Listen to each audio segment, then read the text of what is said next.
தெற்கு பார்த்த வீடு சவுத் ஃபேஸிங் ஹவுஸுக்கு தலைவாசலுக்கு நேர் எதிர்புறத்தில் பூஜை அறை இருக்கலாமா? இப்போ பாருங்க, தெற்கு பார்த்ததுக்கும் தென்கிழக்கு சவுத் ஈஸ்ட் கார்னர் அக்னி மூலைக்கு உண்டான கிரகம் யாருனாக்கா சுக்கிரன். நார்த் ஈஸ்ட் ஈசான மூலைக்கு உண்டான கிரகம் யாருனாக்கா குரு பகவான். இப்போ இதில் நீங்கள் இப்படி நீங்கள் பிரிச்சிருக்கிறீங்க. ஸோ இந்த இடத்துல நீங்கள் கன்னி மூலையில் ஒரு பெட்ரூம் அமைச்சிருக்கிறீங்க. அதற்குண்டான வாயு மூலையில் டாய்லெட்டும் அப்புறம் வாயு மூலையிலே கிச்சன் அமைச்சிருக்கீங்க. நல்லது. இப்போ பாருங்கள், இதில் நீங்கள் இப்படி பிரித்து இந்த இடத்துல நீங்கள் தலைவாசல் வைக்கிறீங்க. சவுத் ஈஸ்ட் தெற்க பார்த்த வீட்டிற்கு அக்னி மூலை தலைவாசல் வைத்தால் பொன் முட்டை சேரும். இந்த இடத்துல இப்படி பிரிச்சிட்டீங்க.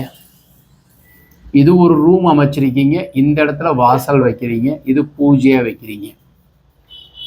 இப்போ பாருங்க, வாசல் இது போர்ட்டிகோ கார் நிறுத்துறதுக்கு உண்டான அமைப்பு.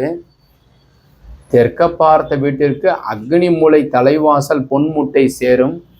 ஈசான மூலை தலைவாசலுக்கு நேர் எதிர்புறத்தில் பூஜை சாமி கிழக்க பார்த்து வரும். இதில் ஒரு சூட்சம் என்னன்னாக்கா, இந்த குரு பகவான் மீனத்திற்கு உண்டான சொந்த வீடு. ஜாதக அமைப்புப்படி இப்படி நீங்கள் பிரித்து பார்த்தீங்கன்னாக்கா இப்படி இருக்கும். இப்படி வரும் இல்லையா? இது குரு பகவானுடைய வீடு. இந்த இடத்துல தான் சுக்கிரன் உச்சம் பெறாரு. அப்போ நேர சாமி வர்றதற்கு உண்டான பாதை ஈசான மூலையில் தெய்வ சக்திகள் கன்னி மூலையில் விரிவடையும்.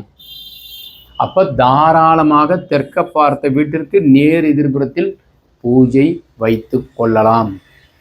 இந்த தகவல் உங்களுக்கு பிடித்திருந்தால் லைக், ஷேர் பண்ணுங்கள், கமெண்ட் பண்ணுங்கள், சப்ஸ்கிரைப் செய்யுங்க. வணக்கம்.